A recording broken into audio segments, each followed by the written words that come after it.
There used to be this thing, if you're in Canberra, you had to go to Sydney. You had to go to Sydney to do something and whatever else, if you had to work with good places. And now you don't really need to. There's so many good places here in Canberra that it sort of build from there. You've got opportunities here. You might stay, you might go and come back quicker than you might have. This is the Deep in the Weeds podcast. I'm Anthony Huckstep. The evolution of the Canberra dining scene has been quite extraordinary in the last 5 years or so, as young, eager professionals bring a new energy to the capital. But there are some that have helped shape and define dining in the capital long before the new wave, and they continue to influence. Ben Willis is the chef and owner of Aubergine in Griffith, ACT. Ben, how are you? I'm well, thanks. How are you? Oh, good. It's good to have you on the show. You've been a real defining feature of the Canberra dining scene for quite a while now. What's it been like seeing the recent evolution with a lot of young operators? I love it. I love every bit of it. I think a lot of people, either within the industry, maybe mostly outside of the industry, sort of think it's all about competition and concern over, all that kind of stuff. All it does is make you love living in Canberra even more, because it is a great town and it's always been good. But I guess it's just lacked a little bit of options at different levels. Back in the day, it only had really fine dining, and probably a lot of, so did Australia at some point. And then it only really had a little mid-market that was pretty basic. To have options of really good sort of mid-level and then, really great higher level as well. So, yeah, it's been really good. What do you think the driving force behind this whole new wave that's happening has been?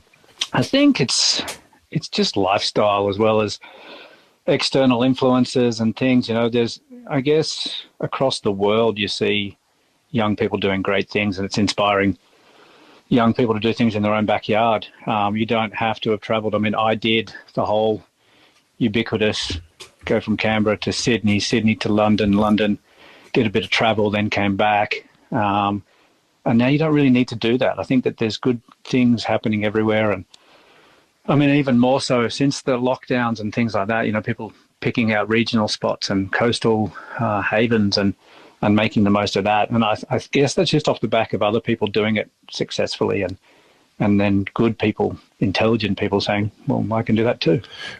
Aubergine is one of the most awarded and celebrated restaurants in the capital. You've had it for quite a while now. What's it been like having a restaurant for over a decade and having to sort of change with the evolution of the food scene as well here?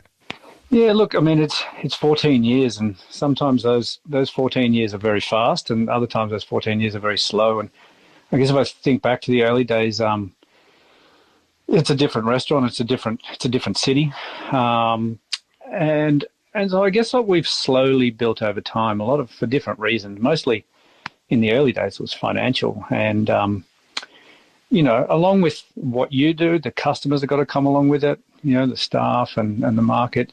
You don't necessarily want to chase trends as such, but you sort of.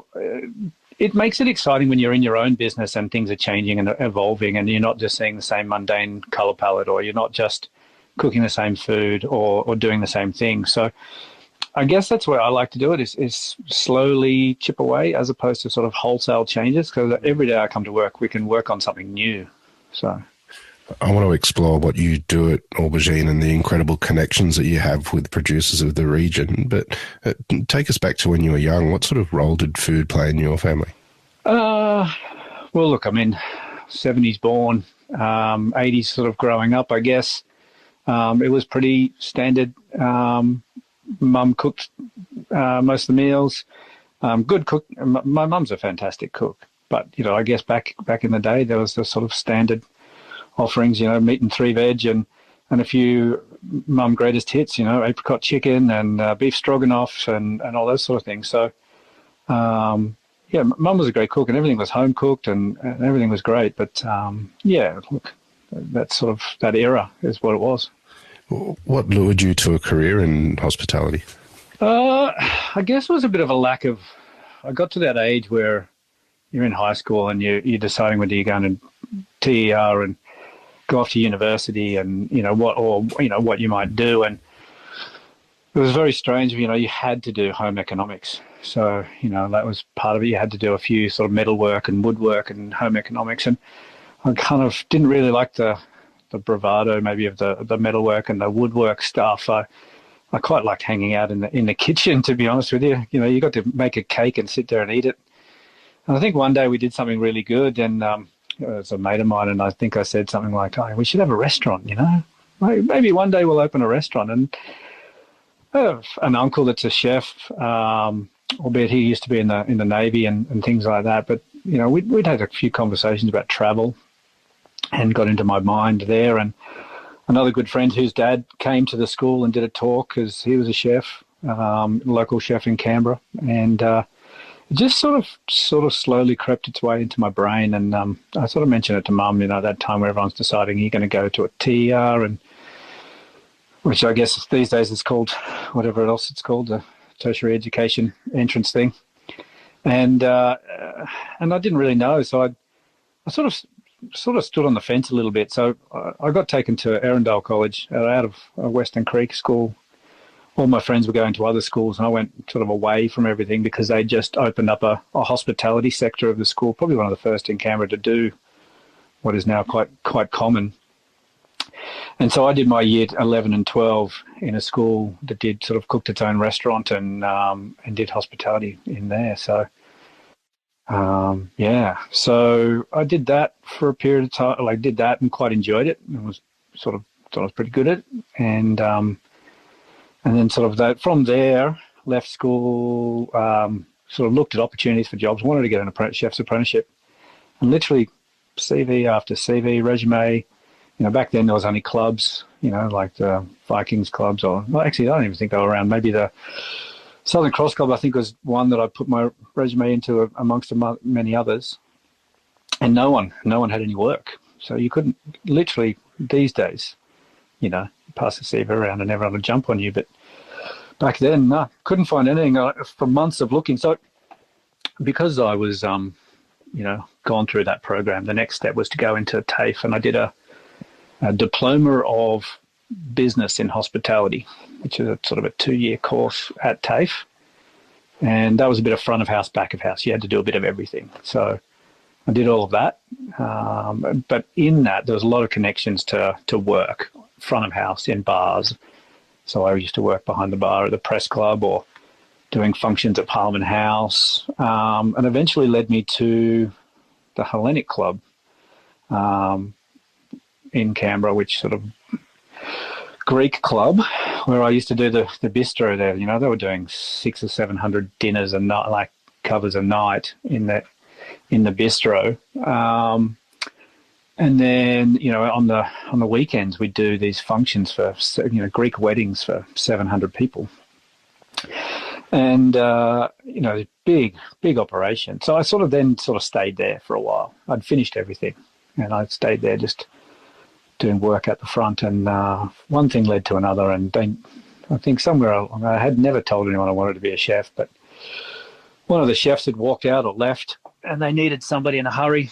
And I put my hand up and I stood on a deep fryer, and my deep fry section was stacking about 8 boxes of chips beside it, and literally managing 8 baskets to keep up the demand of the chips in the for the 600 cover bistro. So I did that for a week while they tried to figure out what their gap in their hole was. And I just stuck around. I made salads during the day for the salad bar, and I washed some dishes, and eventually sort of grew through that into other things. And then the boss said, well, why don't you just sign up as an apprentice and we'll backdate you and we'll do this, and at least then you're getting started. So I did that.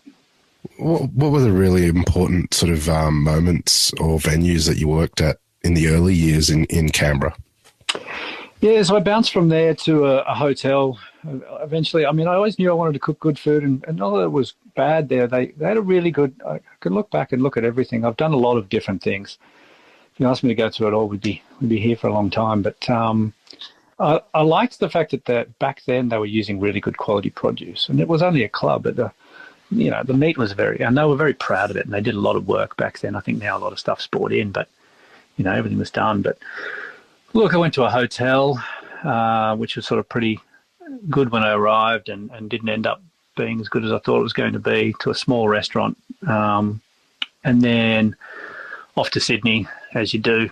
And I was cooking at events in the Opera House, and because I had a connection to a chef there. So I was doing events, and, by this stage I was sort of partially club, hotel-minded career path, then events and things like that. And restaurants weren't really something that I was into or gotten into.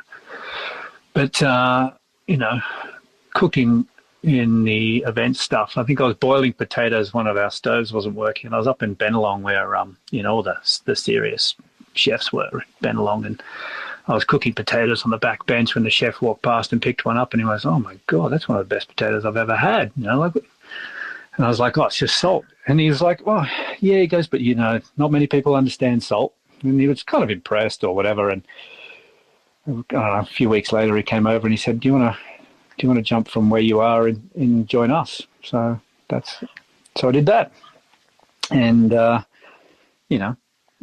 guess I was at Bennelong for a couple of years as well, sort of in the Michael Moore years, which was sort of after Yanni and before Guillaume. How different was that kitchen compared to the kitchens you had been used to? Oh, ridiculously different. I mean, it was big and it was busy, and, you did the pre-theatre, which started at sort of 5 p.m. or 5:30, and post-theatre would come out at 10 o'clock and you'd be there till midnight. Service was 7 hours, and I loved every minute of it. I think I never minded the work. It was long hours, and it was good. It was a great place. I basically, like I said, I had no real restaurant experience, so I struggled and struggled my way through some horrible services and prep times, and was carried along by a few other chefs and whatever else. But I loved it. And I guess I did grow into a better chef because of it. After a couple of years in the same kitchen, you're always going to be better when you come out the other side of that. You mentioned you travelled abroad a fair bit, which was quite common for chefs back then. Take us on that sort of journey. What were the main experiences that sort of helped carve a path for you? So I headed off overseas. So the Bennelong kitchen was heavily ex-Marco Pierre White staff, very English brigade. I think I was probably at times one of the only non-English people in the kitchen. And so I had a few connections into jobs at, Marco Pierre White restaurants and things like that. But I ended up getting stuck in Ireland. I went for a wedding and travelled around a little bit, and I missed my interviews and start dates and things like that. But I then, through some connections, ended up at a place called the Harrington Club, which was a private members club owned by Ronnie Wood of the Rolling Stones. And I took a job there as a sous chef, based on the executive chef being a sort of ex-Alain Ducasse head chef from his Monte Carlo restaurant. So, I mean, it all sounded really great. And so I took a job there to, get some experience that was a little bit different to what I'd cooked. Because I guess when I looked at what they were doing in these other restaurants, it was sort of what I'd already been doing. And that was great. I worked there for about 6 months with that executive chef, and then he left to open his own restaurant, and I was stuck there, not stuck there, but offered the head chef role, and I took that. Came out of nowhere, but it was a really interesting time. It was 2001, and very kind of close connection to obviously all the celebrities that came in.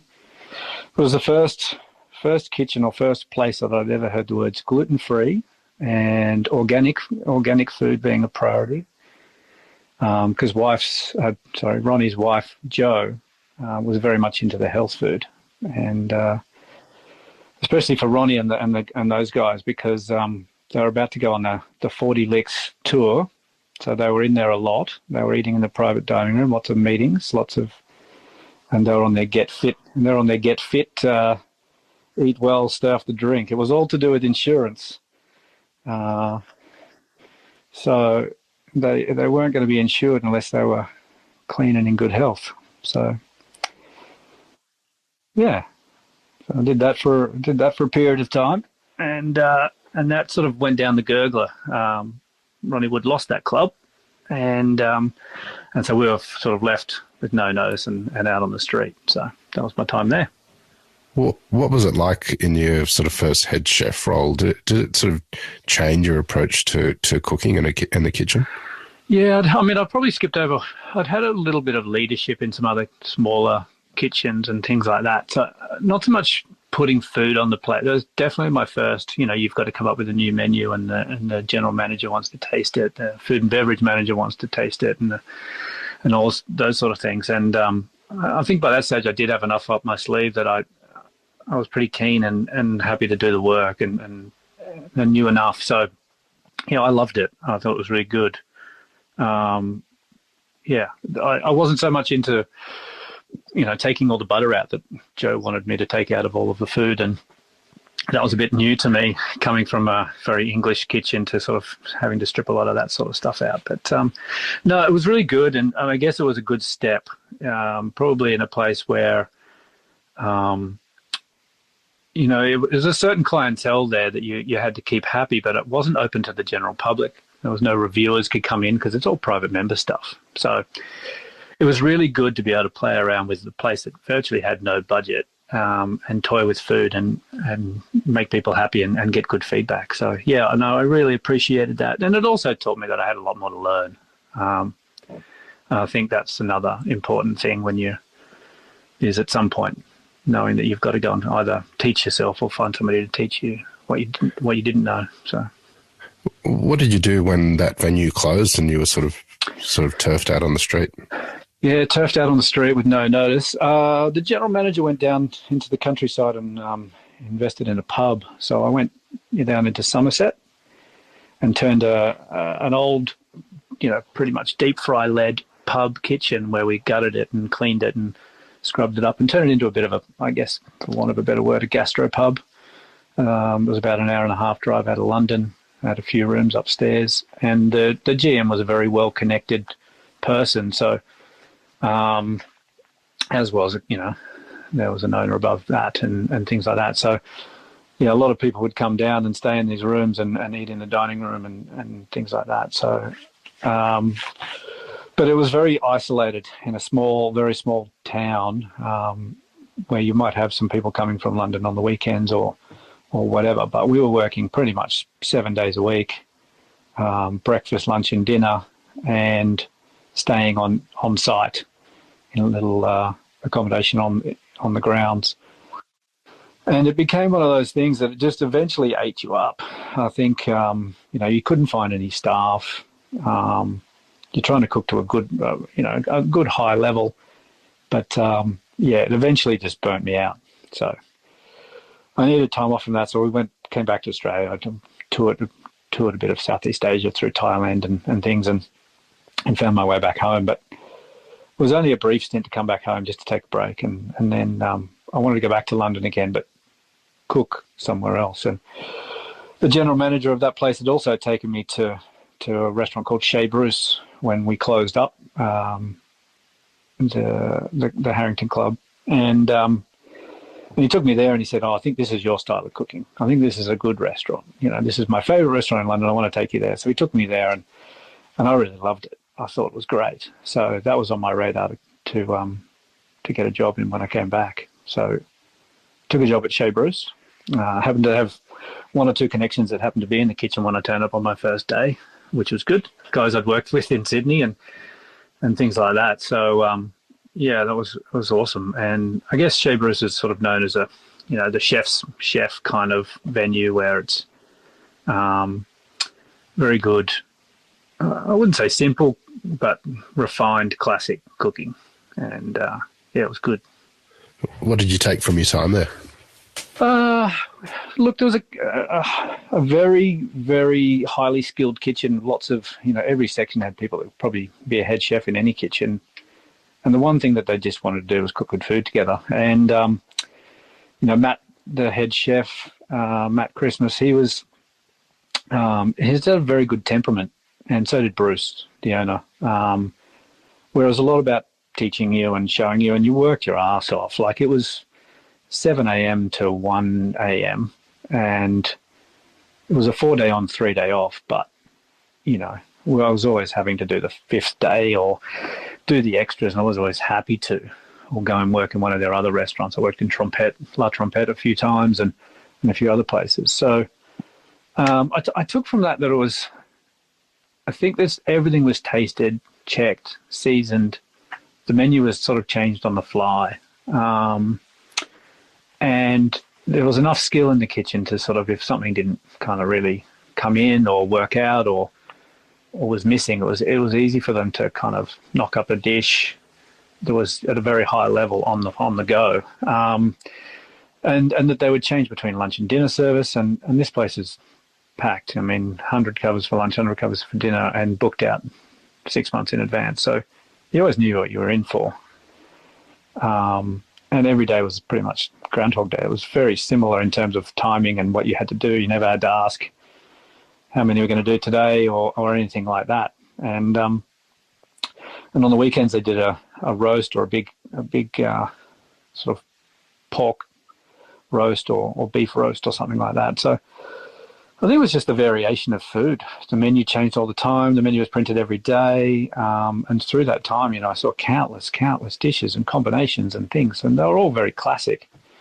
The movement of moving into odd, you know, combinations you'd never heard of before hadn't quite taken place. But, and I loved it. I loved that classic style of food and cooking and things like that. So, what brought you back to Canberra? So, my girlfriend and I were in London, and we're both pretty much wanting to come back. I mean, life when you're living like that is like it's on hold back home. Your friends are settling down, buying houses, and family members are having children and that you haven't met and things like that. And I think it just became time. And so, yeah, we came back in 2005. And, yeah, I think we weren't really going to come back to Canberra. And then my wife was able to sort of get a job in Canberra where she'd worked for the government previously. So for me, I could get a job anywhere. So I think it was sort of good. She got a job offered to her, and that was that. So we'll stop. We didn't have a lot of money. You know, you're sort of traveling and working and traveling. And so we needed somewhere to stop and fill the bank account up a little bit and kind of figure out where we'd go next. And one thing led to another. And I think we've always thought we would leave Canberra, probably still did up until a couple of years ago. And now we just don't know where else we would go, and life has sort of moved on. And so I guess, yeah, that we're still here. Well, you've had Aubergine for an incredible 14 years. Tell us about the beginning and taking on the restaurant and the challenges of that. Yeah, so I did do a couple of stints at restaurants in Canberra just to kind of figure out the marketplace. And I would have happily always worked for somebody else if I found the right place. But I just didn't really gel with anything that people were really doing. And I went to Courgette as a job, and I said to James, I don't want a head chef, sous chef role. I want to look for my own venue, but I need a job. And so I slotted into the kitchen there and was looking at venues and visiting banks and talking to builders and things like that, and just really shopping around from what my opportunities were. And soon realised that I didn't have enough money, and the bank won't touch you. And, you know, really struggled to find anything that I would be able to afford. And in the end, through various discussions with James, but I went to dinner one night at Aubergine, and he was offering me another restaurant that he had, Sabion, at the time, and he said, "Oh, you know, why don't you buy this off me?" And I was like, "No, but I really liked the room at Aubergine. What about that one?" And he's like, "Nah, sorry, not for sale." And eventually he came back to me a while later and he goes, "All right, well, why don't we look at doing something like that?" So, yeah, we figured out that sort of stuff, and then I took over, and I think I had $30,000 left in my bank account to do a little refurb of kind of fixing a few things. And by the time all of that was done, we had $5,000 left in the bank account for ordering food and employing staff. So, so when you got 5K, you know, I always wanted to change the name of Aubergine in the early days, and probably should have, but didn't have the money to put up signs and talk to printers and designers and all this sort of stuff. So we left it as is. And also everybody, your accountant's telling you don't change this and don't do that. So, it came with us opening the doors to having a customer base straight away because there are already existing bookings. So, we just ran with the name and opened the doors, and that was it. You've fostered an incredible relationship with the producers of the region. Tell us a bit about your approach to food and those connections that you've made. Yeah, I mean, the local producers has been a fantastic thing, and again, that kind of makes the job more interesting. When you can kind of be inspired and be educated. There's a lot of stuff that when you're kind of cooking through that many years that you've never seen or didn't know, and what do you do with it, and things like that. And give them things back, things to taste or things to look at. And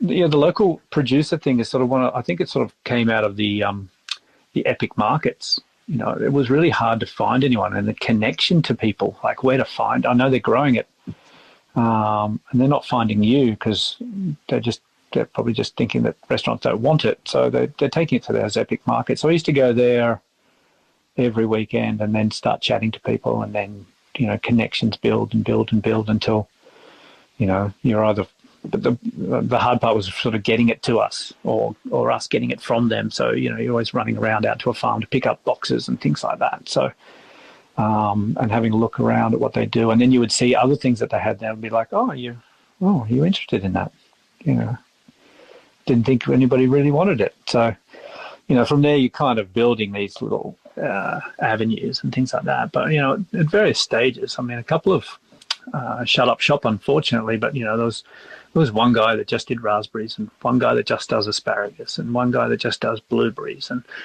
you had these connections that you had to wait for every year to kind of get your, the one thing that they did very, very well. And, I mean, that has definitely shaped Aubergine as a restaurant, and me as a chef as well, for sure. I know a lot of other people have cooked like that these days, but as I've kind of gone through that period, I've kind of picked it up along the way. So, how different is the restaurant to 14 years ago, and also your cooking?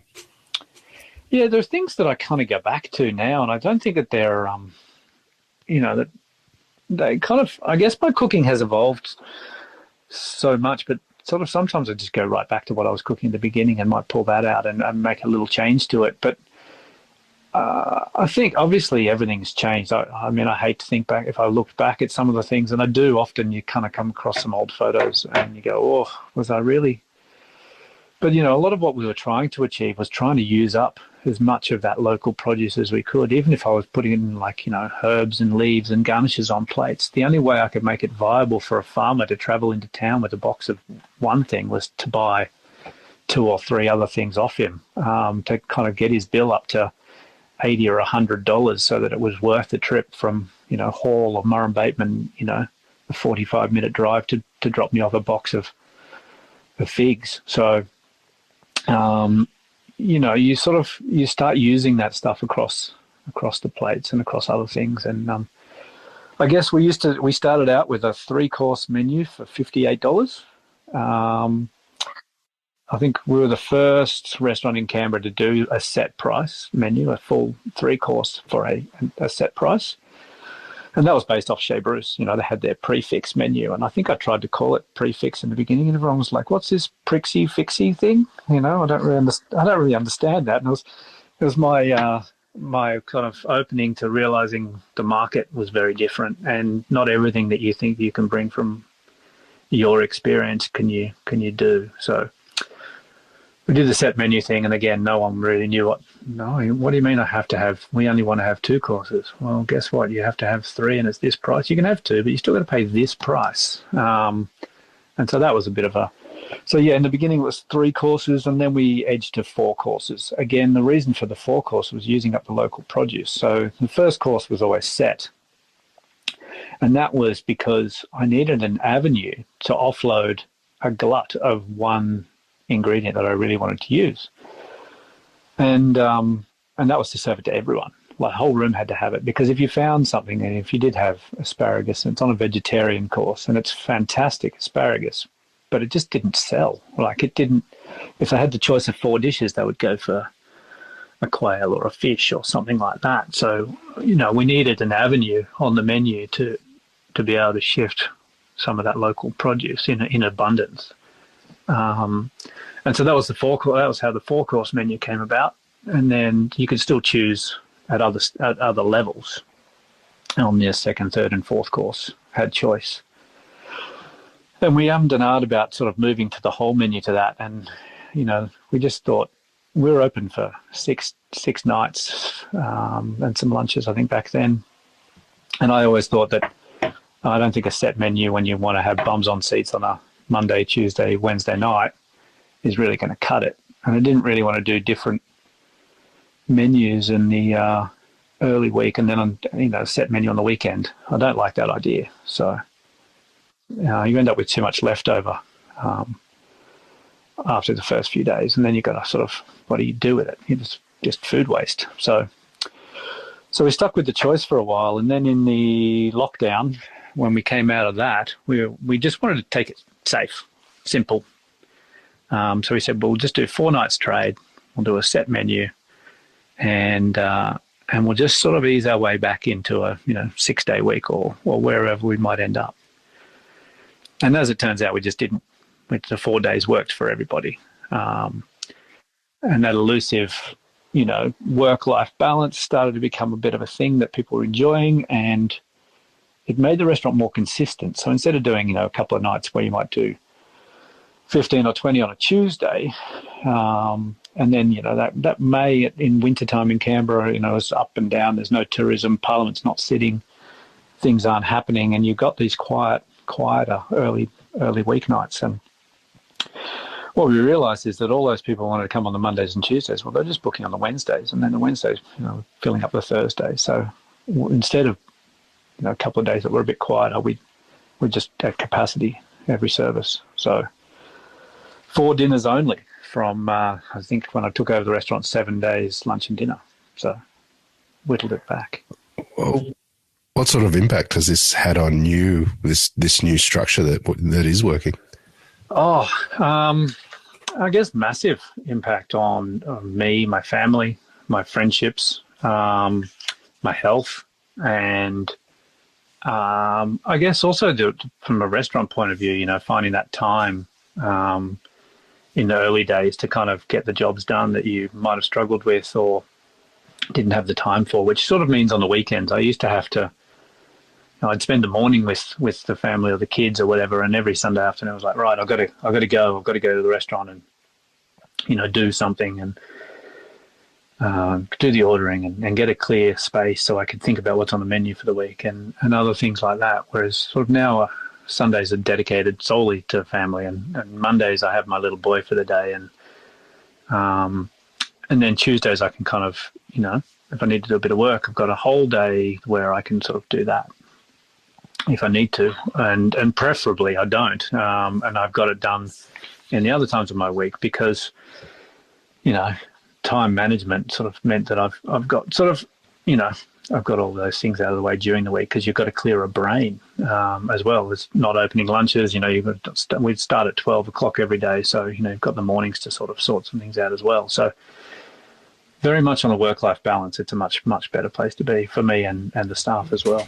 Well, how do you feel about where Canberra's headed in regards to food? You've been a really big part of it, and it's quite exciting what's happening, albeit the speed bump of COVID. But are you expecting some good things to come in Canberra in the next couple of years?